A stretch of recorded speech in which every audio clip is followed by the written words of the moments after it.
Well, time's come to replace the hose on this Dyson DC07. This should be similar for a DC14 and 33 and whatever the other ones are that look similar to this machine.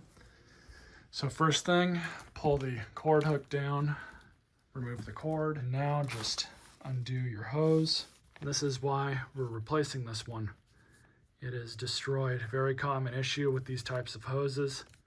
Let's go ahead and remove it.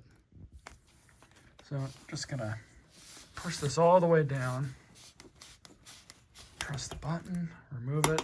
Now to remove this one should be a little easier. You just have this tab here, lift up and remove. All right, so new hose. Of course, this part's yellow.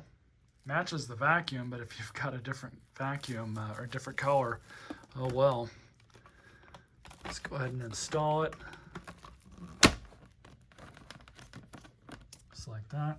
So I ended up having to buy a replacement hose, return that yellow one once, got it replaced. Neither one of them fit. They both did the same thing. So don't buy that yellow one.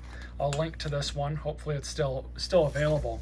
But basically, it was not attaching or allowing it to go down all the way. This one is. One's going into the hose just fine.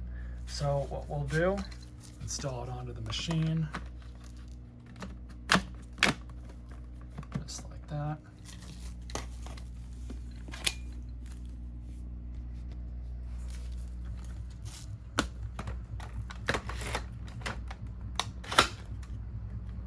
Amazing. Fits perfect. Not bad for 20 bucks. The yellow one was 30.